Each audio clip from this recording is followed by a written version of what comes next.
Liz Donatelli. Welcome to a special burlesque edition of Reader Seeks Romance, the #1 romance novel talk show on YouTube. Debut author Vanessa King joins me today to discuss her romance novel, A Certain Appeal. This modern retelling of Jane Austen's Pride and Prejudice is set in the New York City burlesque scene. Vanessa also chats about the evolution of both the novel's title and book cover, and she shares her experiences working as a stage kitten. And Vanessa demonstrates a glove peel. Thanks to Vanessa for sending me this fabulous handmade headpiece, which you will see throughout the interview. Enjoy, and be sure to like, comment, and subscribe. Hi, Vanessa. Welcome to Reader Seeks Romance. Hi, thank you. Good to be here. It is a pleasure. Happy book birthday to you. Congratulations on the release of your romance debut, A Certain Appeal.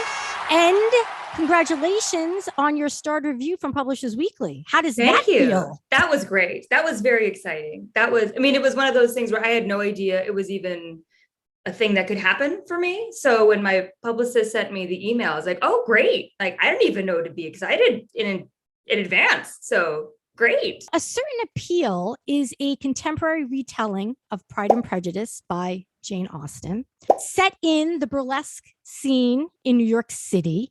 I read, devoured, adored this novel. It is perfection.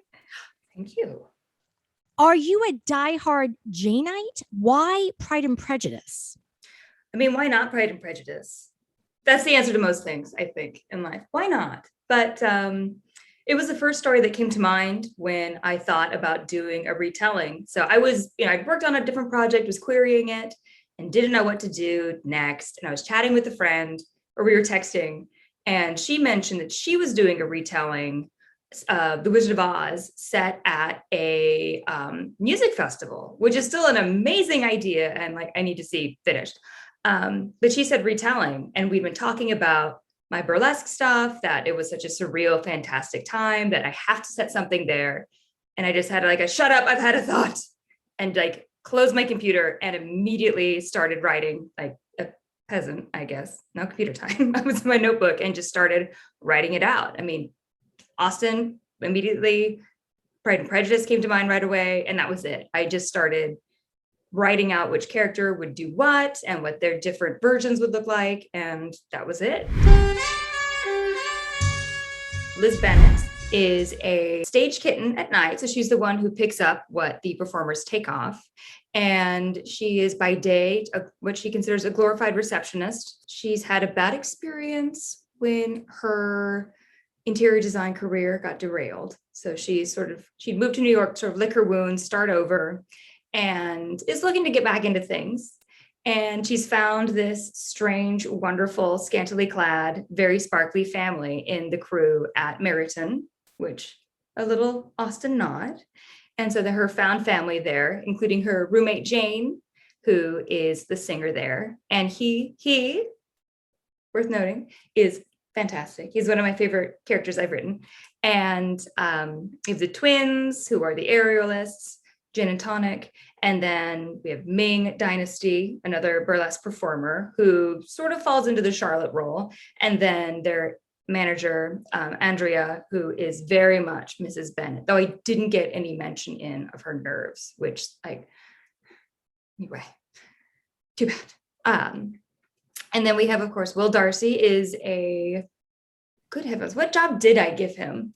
It was one of those a private wealth manager. He is, yes. He's a private wealth manager, which is something I had to look up in the end of revisions, going oh, he does need a job, doesn't he? With a noun and not just money. That covers a lot. But so he comes in one night, and he is the best friend of our beloved Mr. Bingley, Charles, who is interested in buying the club to help get it back on its feet again. And in hearing that, there's an opportunity perhaps for some interior designs that works for Liz. And more importantly, though, is the little glimpse she gets of Mr. Darcy. And sparks fly, immediately. And he delivers the overheard line of her being merely tolerable. And so he's immediately written off as unworthy. Yet she can't quite get him out of her head. So they just keep meeting and things just get a little bit more intense with each one. As far as their motivations and in relation to their coming together love story, how are they different than Austen's Elizabeth Bennet and Fitzwilliam Darcy? And how are they alike?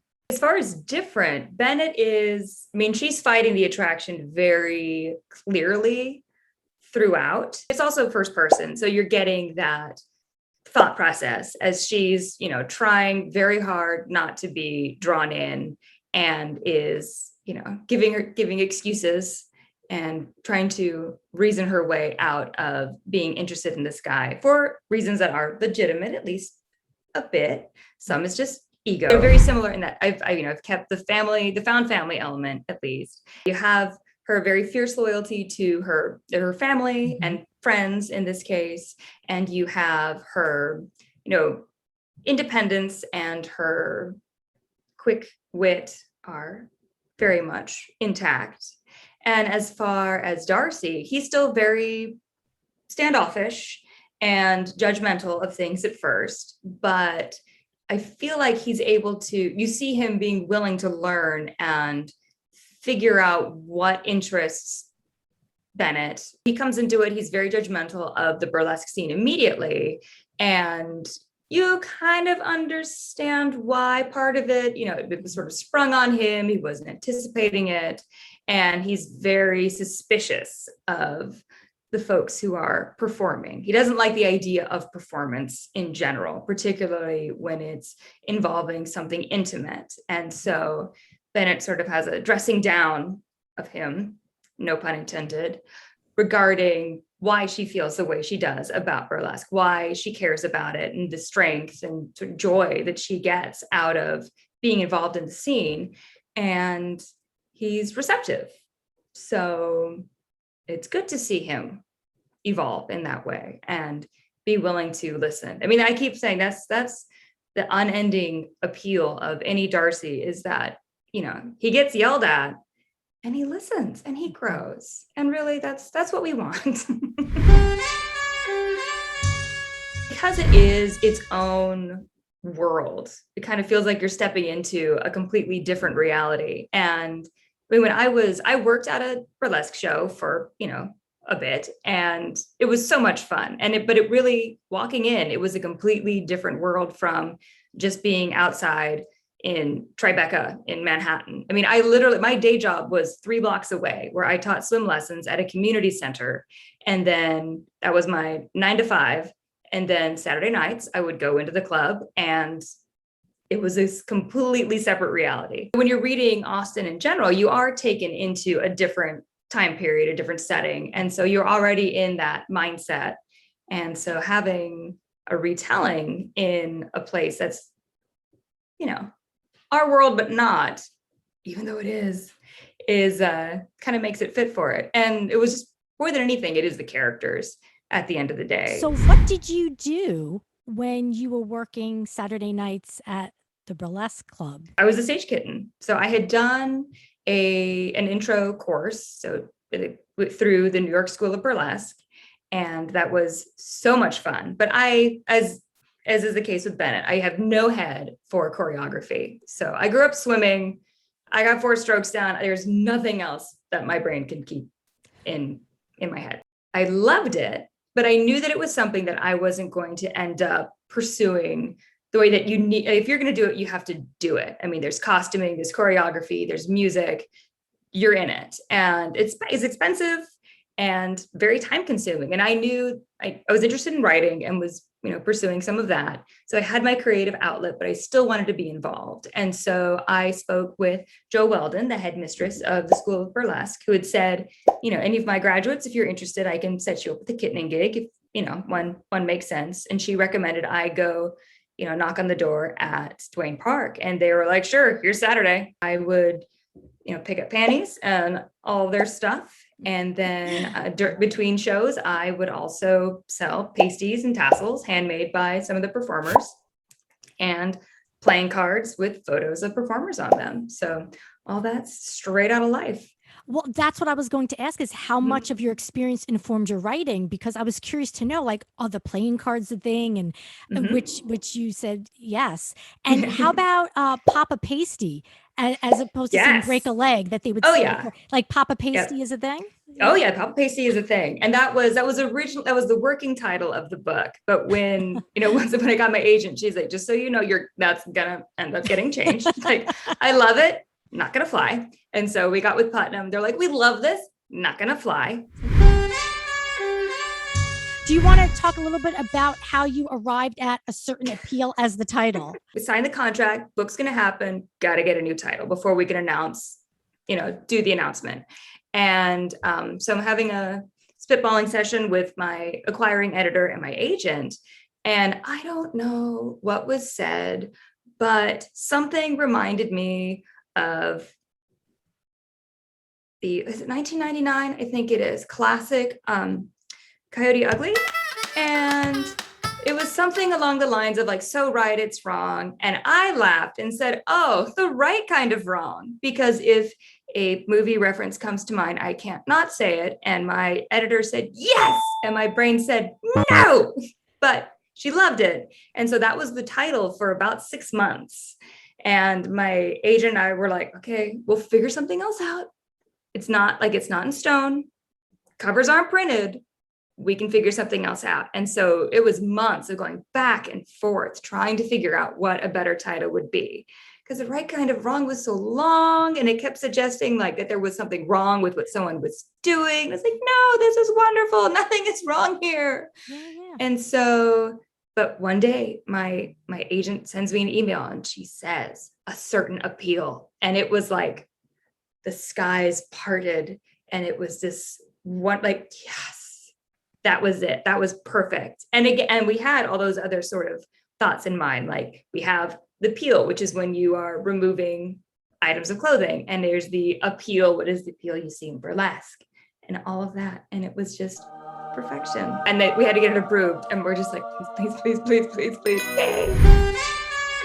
I really enjoy and really was attracted to the cover. That was a process as well. I have a blog post about it because there's just so much going on in the background there, where it started with, I mean, it looked like Pam from The Office back to back with late Buffy run David Boreanaz, which is not a bad look, but also just very square. And they were back to back, and like no one was happy. And I was like, oh, but if they were doing that, like she would be like trying to rub her butt up against them a little bit or something. Like there's, something else would have to be going on. So yeah, that went through lots of different versions as well. And so I'm very, very excited with what they turned out with.